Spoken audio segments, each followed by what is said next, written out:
So what is apologetics?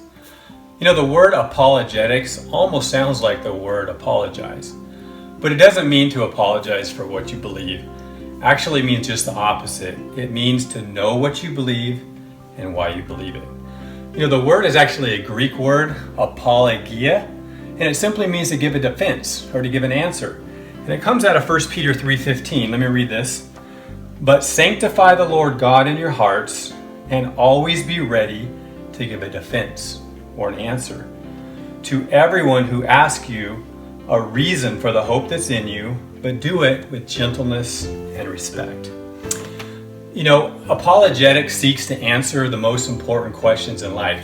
Who is Jesus Christ? Did he really rise from the dead? Is he God?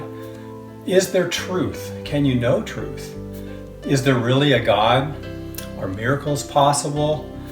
What about the Bible, the New Testament? Is it really reliable? What about all the contradictions? And the list goes on and on. So as Christians, we're actually commanded to have arguments or answers, but not to argue.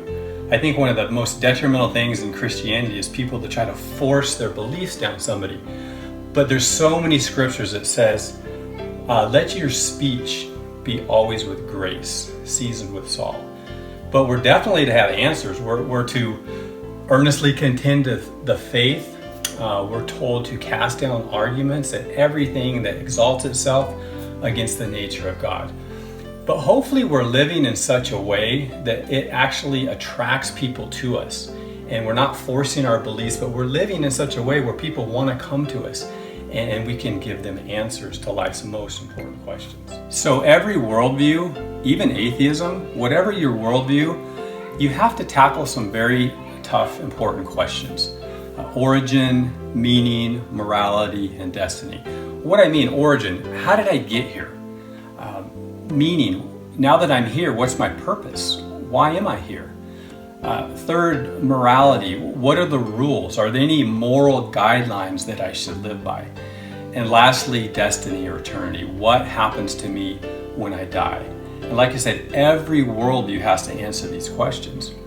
From my experience and my study, I'm confident to say that Christianity has the best explanation for all of these answers.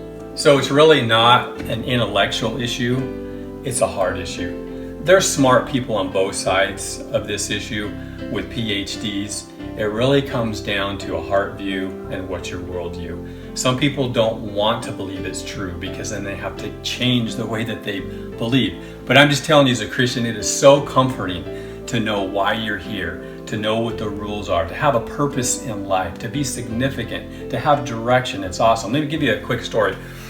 Several years ago, my wife and I, we lost our oldest daughter. And we didn't believe she went to heaven because we wanted it to be true. Of course we wanted it to be true. But we believe that she's in heaven because it's true.